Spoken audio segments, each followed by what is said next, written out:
ចាសួស្តីទាំងអស់គ្នាអ្នកគ្រូចុងសផលពី Accounting for Cambodian ថ្ងៃនេះដែរអ្នកគ្រូបានធ្វើ clip video ថ្មីមួយទៀតដើម្បីចែកជូនទៅកាន់បងប្អូនទាំងអស់គ្នាប៉ុន្តែសម្រាប់វីដេអូដែលអ្នកគ្រូលើកយកមកបង្ហាញក្នុងវេលាថ្ងៃនេះជាការចែករំលែកជូនទៅកាន់បងប្អូនគឺពាក់ព័ន្ធទៅនឹងលំហាត់កាលពីសប្តាហ៍មុន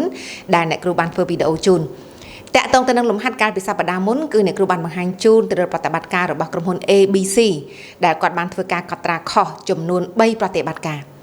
ហើយកាលពី clip វីដេអូមុនការបង្ហាញរបស់អ្នកគ្រូគឺពាក់ព័ន្ធទៅនឹងកំហុសឆ្គងដែលយើងរកឃើញនៅក្នុងការីបរិច្ឆេទរបស់យើងមុនពេលបិទបញ្ជីអញ្ចឹងការកត់ត្រាក៏បានកើតមានឡើងទៅលើការកត់ត្រាចំនួន2ប្រភេទដែលអ្នកគ្រូបង្ហាញជូនទី1ក្នុងលក្ខខណ្ឌដែលយើងធ្វើការកត់ត្រាត្រឡប់មកវិញនៅអ្វីដែលយើងកត់ខុសហើយយើងកត់ឲ្យត្រូវឡើងវិញនិងករណីទី2ដែលមិនចាំបាច់កត់ត្រាត្រឡប់ឡើងវិញនៅអ្វីដែលយើងកត់ខុសគឺកត់តែមួយលើកគត់ដើម្បីធ្វើយ៉ាងណាឲ្យការកែតម្រូវរបស់យើងបានត្រឹមត្រូវប៉ុន្តែកំហុសឆ្គងកាលពីសប្តាហ៍មុនគឺយើងរកឃើញនៅក្នុងការីបរិច្ឆេទដែលកំហុសនោះកើតមានឡើងមុនពេលបិទបញ្ជីចា៎សម្រាប់វេលាថ្ងៃនេះគឺយើងនឹងបង្ហាញជូនឬក៏យើងនឹងសិក្សាជាបន្តទៀតដែលអ្នកគ្រូនឹងបង្ហាញជូនទៅកាន់បងប្អូនទាំងអស់គ្នានៅក្នុងលក្ខខណ្ឌដែលកំហុសឆ្គងនោះត្រូវបានរកឃើញក្រោយពេលបិទបញ្ជីរួចមានន័យថាឆ្លងចូលទៅក្នុងការីបរិច្ឆេទថ្មី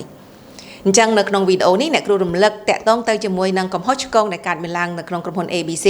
សម្រាប់ clip វីដេអូមុនសិនមុននឹងបង្ហាញជូនទៅកាន់ប្រព័ន្ធទាំងអស់គ្នាពាក់ព័ន្ធទៅជាមួយនឹងការកែតម្រូវនៅកំហុសឆ្គងបន្ទាប់ពីបិទបញ្ជីហើយចា៎អញ្ចឹងនៅក្នុងនេះយើងដឹងថាក្រុមហ៊ុន ABC បានកើតមានឡើងនៅកំហុសឆ្គងនៅក្នុងខែមករាឆ្នាំ2026ទី1គាត់បានទូទាត់ទៅលើប្រាក់ខែរបស់បុគ្គលិកនិងប្រាក់ម៉ោង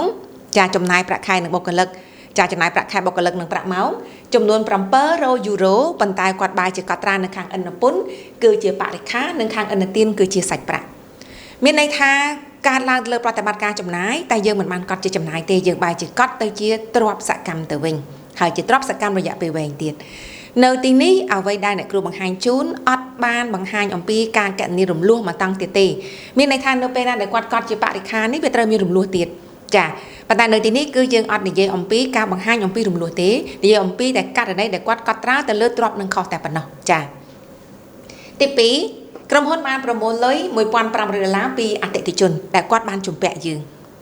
ប៉ុន្តែនៅក្នុងនេះគឺយើងបានកត់ត្រាខាងឥណពន្ធជាសាច់ប្រាក់150យូរ៉ូនិងខាងឥណទានជាចំណូលពីសេវាកម្មចំនួន150អញ្ចឹងគាត់សងលុយយើងតែយើងបែរជាកត់ត្រាថាជាចំណូលទៅវិញចាទី3បានទិញបរិក្ខារដោយជំពាក់ចំនួន670យូរ៉ូកត់ត្រាខាងឥណពន្ធជាបរិក្ខារចំនួន760និងខាងឥណទានជាកណនីត្រូវសង760នៅទីនេះមានន័យថាការកត់ត្រារបស់យើងទាំងឥណពន្ធនិងឥណទានទៅលើការចាត់ថ្នាក់របស់កណនីគឺបានត្រឹមត្រូវប៉ុន្តែអ្វីដែលខុសគឺជាចំនួនលេខតែប៉ុណ្ណោះចាហើយនៅទីនេះដោយអ្នកគ្រូបញ្ជាក់ដែរគឺយើងអត់បាននិយាយអំពីការរំលោះទេអញ្ចឹងមានន័យថាតម្លៃរបស់ទ្រព្យ670តែយើងកត់ដល់ទៅ760អញ្ចឹងការរំលោះក៏វាខុសគ្នាដែរប៉ុន្តែនៅទីនេះសន្មតថាមិនបានលើកយកអំពីការរំលោះមកបង្ហាញបន្ថែមទៀតទេនិយាយអំពីតែករណីដែលយើងធ្វើការកត់ត្រាខុសតែប៉ុណ្ណោះទៅលើទិន្នន័យដើមចាអញ្ចឹងកាលពីសប្តាហ៍មុនឬក៏ clip វីដេអូមុនអ្នកគ្រូបានបង្ហាញជូនទៅកាន់បងប្អូននៅក្នុងលក្ខខណ្ឌដែលយើងធ្វើការកែតម្រូវឡើងវិញហើយនៅទីនេះអ្វីដែលអ្នកគ្រូបង្ហាញជូនគឺក្នុងលក្ខខណ្ឌដែលកែតម្រូវដោយអត់ធ្វើការកត់ត្រាត្រឡប់នៅអ្វីដែលយើងកត់ខុសហើយបានកត់ត្រូវម្ដងឡើងវិញទៀតទេគឺយើងកត់ត្រាតែមួយលើកធ្វើយ៉ាងម៉េចឲ្យការកត់របស់យើងនឹងគឺត្រឹមត្រូវតែម្ដងចា៎ចឹងនៅទីនេះកាលពី clip វីដេអូមុនគឺអ្នកគ្រូបានធ្វើការកត់ត្រាទី1កត់ត្រាជាចំណាយប្រាក់ខែនិងប្រាក់ម៉ោងឡើងវិញដោយសារតែអ្វីដែលយើងរកឃើញនេះគឺនៅក្នុងការីបរិច្ឆេទនឹងផ្ទាល់តែម្ដងមុនពេលបិទបញ្ជីចា៎អញ្ចឹងយើងកត់ត្រាទទួលស្គាល់ចំណាយឡើងវិញមកហើយយើងកត់ត្រាលុបបរិក្ខារនេះចេញទៅវិញចា៎ពីព្រោះយើងកត់ត្រាទទួលបានបរិក្ខារតែយើងអត់មានបានទទួលបរិក្ខារនឹងទេជាក់ស្ដែងគឺយើងមានចំណាយដោយសារយើងកត់ត្រាខុសអញ្ចឹងអូនគ្រាន់តែកត់ទទួលស្គាល់ចំណាយទៅហើយនឹងលុបបរិក្ខារចោលប្រតិបត្តិការទី2ទទួលបានសាច់ប្រាក់ពីអតិថិជនដែលគាត់ជំពាក់យើង$1,500ចាយើងត្រូវកត់ត្រាសាច់ប្រាក់នៅខាងឥណពន្ធ$1,500យើងត្រូវកត់ត្រាកណនីត្រូវទារថយចុះនៅខាងឥណទាន$1,500ប៉ុន្តែនៅទីនេះគណនេយ្យករមិនបានកត់អញ្ចឹងទេគឺកត់ត្រាសាច់ប្រាក់ចូល150និងកត់ត្រាចំណូលពីសេវាកម្មចូល150តាមពិតយើងអត់មានចំណូលទេអញ្ចឹងនៅទីនេះគឺការកត់ត្រារបស់យើងខុសដូច្នេះយើងត្រូវកត់ត្រាលុបចំណូលនេះចោលចាលុបចំណូលនេះចោលចំនួន150និងទទួលបានសាច់ប្រាក់បន្ថែម$1,350និងលុបកណនីត្រូវទារដែលអតិថិជនជំពាក់យើងចានេះគឺជាការកែតម្រូវដើម្បីឲ្យធ្វើឲ្យវាត្រឹមត្រូវអញ្ចឹងនៅក្នុងលក្ខខណ្ឌនេះគឺយើងរកឃើញមុនពេលបិទបញ្ជីទី3ប រិខាដែលយើងទិញតម្លៃ670តែយើងកត់ចំនួន760អញ្ចឹងលើសចំនួន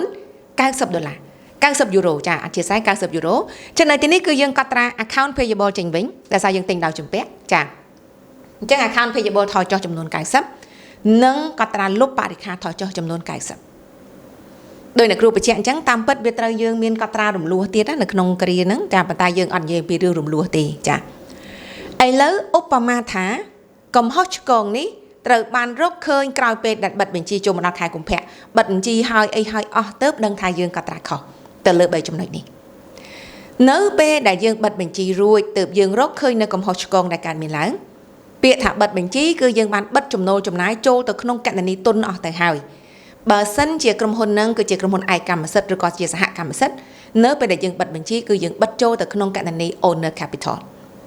តែបើសិនជាក្រុមហ៊ុននោះគឺជាក្រុមហ៊ុនសាជីវកម្មជា corporation ពេលដែលយើងបិទបញ្ជីគឺយើងចូលទៅក្នុងគណនី return earning ចំណេញរក្សាទុកចានៅទីនេះសន្មតថាក្រុមហ៊ុននេះគឺជាក្រុមហ៊ុនឯកកម្មសិទ្ធិអញ្ចឹងនៅក្នុងនេះអ្វីដែលគាត់បិទបញ្ជីចំណូលចំណាយចូលទៅគឺចូលទៅក្នុងទុនរបស់គាត់ផ្ទាល់នៅក្នុងលក្ខខណ្ឌដែលយើងអត់បានកត់ទៅលើចំណាយរបស់យើងបាត់ធ្វើឲ្យចំណេញរបស់យើងលើសអញ្ចឹងនៅពេលដែលយើងបិទចំណូលចំណាយចូលទៅធ្វើឲ្យទុនរបស់យើងលើសចំនួនទុនដែលលើសពេលដែលឆ្លងដល់ក្តីបច្ឆេទថ្មីគឺអ្វីដែលយើងត្រូវធ្វើការកែលុបទុនចោលនៅទីនេះទុនរបស់យើងលើសចំនួន700អញ្ចឹងយើងលុបចោល700ហេតុអីដោយសារតែយើងបាត់ចំណាយចាតាមពិតត្រូវមានចំណាយតែក្នុងការបរិច្ឆេទមុនអត់បានកត់ចំណាយហ្នឹងអញ្ចឹងធ្វើឲ្យបាត់ចំណាយចាអញ្ចឹងនៅទីនេះគឺយើងលុបទុនចោលហើយនឹងលុបបរិខានេះចោលដោយសារតែទុនរបស់យើងគឺទទួលស្គាល់លើសមូលហេតុដោយសារតែបាត់ចំណាយចំនួន700នៅទីនេះអ្នកគ្រូអត់និយាយពាក់ព័ន្ធទៅនឹងពន្ធទេអញ្ចឹងបើសិនជាមានលក្ខខណ្ឌពន្ធប្រមាណភាគរយទៅលើផលចំណេញទៀតអញ្ចឹងមានន័យថានៅទីនេះ700ត្រូវបែងចែកទៅតាមភាគរយនៃទុននិងភាគរយរបស់ពន្ធចាទី2តាក់ទងទៅជាមួយនឹងកំហុសឆ្គងទី2ពេលដែលឆ្លងការិបរិច្ឆេទក្រោយពេលបិទបញ្ជីនៅទីនេះដោយសារតែយើងកត់ត្រាទទួលស្គាល់នៅចំណូលធ្វើឲ្យចំណូលនឹងវាលើសអញ្ចឹងតាមពិតយើងអត់មានចំណូលទេតែគណនេយ្យករធ្វើការកត់ត្រាខុសទទួលស្គាល់ចំណូលអញ្ចឹងចំណូលនឹងលើសពេលណាចំណូលនឹងលើសពេលដែលយើងបិទបញ្ជីចំណេញរបស់យើងក៏លើសដែរអញ្ចឹងនៅពេលដែលលើសដោយសារតែចំណូលចំណាយត្រូវបានបិទចូលទៅក្នុងទុនអញ្ចឹងត្រូវកាត់ទុនចេញចំនួន150ហើយទទួលស្គាល់ទៅលើគណនីសាច់ប្រាក់ចំនួន1350និងលុបគណនីត្រូវទារតើអ្នកគ្នាយើងសួរថាហេតុអីបានជាចំណូលចំណាយពេលដែលបិទបញ្ជីហើយមានភាពប្រែប្រួលដោយសារតែនៅក្នុងនីតិវិធីរបស់កិច្ចបញ្ជីការគណនេយ្យចំណូលចំណាយត្រូវបានបិទត្រូវបានបិទអញ្ចឹងរៀងរាល់ចុងក្រោយបរិច្ឆេទក្រុមហ៊ុនបិទបញ្ជីពេលណាបិទបញ្ជីគឺចំណូលចំណាយអាចឆ្លងក្រោយបរិច្ឆេទបានទេចុះយើងសួរថាគណនីផ្សេងទៀតបរិខាសាច់ប្រាក់ account receivable ហេតុអីបានជាឆ្លងក្រោយបរិច្ឆេទបានព្រោះគណនីទាំងអស់នេះគឺជាគណនីអចិន្ត្រៃយ៍គណនីអចិន្ត្រៃយ៍គណនីដែលយើងបង្ហាញនៅក្នុងរបាយការណ៍តារាងតុល្យការអញ្ចឹងអត់បិទបញ្ជីទេគណនីនេះត្រូវបានបូកបន្តពីក្រោយបរិច្ឆេទមួយទៅក្រោយបរិច្ឆេទមួយទៀតអញ្ចឹងយើងអាចលុបគណនីនឹងចេញបានទោះបីជាឆ្លងក្រោយបរិច្ឆេទក៏ដោយតែសម្រាប់ចំណូលចំណាយនៅពេលដែលបិទបញ្ជីរួចហើយมันអាចកត់ត្រាទៅលើចំណូលចំណាយនឹងម្ដងទៀតបានទេអ្វីដែលយើងកត់គឺពាក់ព័ន្ធទៅជាមួយនឹងទុនតែប៉ុណ្ណោះចាបើសិនជាក្រុមហ៊ុនឯកកម្មសិទ្ធិឬក៏សហកម្មសិទ្ធិគឺយើងប្រើ owner capital បើសិនជាក្រុមហ៊ុននឹងជាសាជីវកម្មគឺយើងបិទជាមួយនឹង return earning ចាតាក់ទងទៅនឹងចំណុចទី3កំហុសឆ្គងទី3ទាំងអស់គ្នានៅក្នុងនេះយើងកត់លុបនៅពេលដែលយើងរកឃើញនៅកំហុសឆ្គងនៅក្នុងការិបរិច្ឆេទដែលវាកើតឡើងតែម្ដងមុនពេលបិទបញ្ជីយើងកត់ account payable ជាមួយនឹង agreement យើងសួរថាបើសិនជាកំហុសឆ្គងនេះត្រូវបានរកឃើញបន្ទាប់ពីបិទបញ្ជីរួចហើយតើប្រតិបត្តិការទី3ក្នុងខែកុម្ភៈនេះយើងនឹងកត់ត្រាយ៉ាងដូចម្ដេចសូមឲ្យបងប្អូនទាំងអស់គ្នាធ្វើការកត់ត្រាឆ្លើយនៅពីខាងក្រោមវីដេអូដែលអ្នកគ្រូបង្ហាញជូននៅក្នុង Facebook page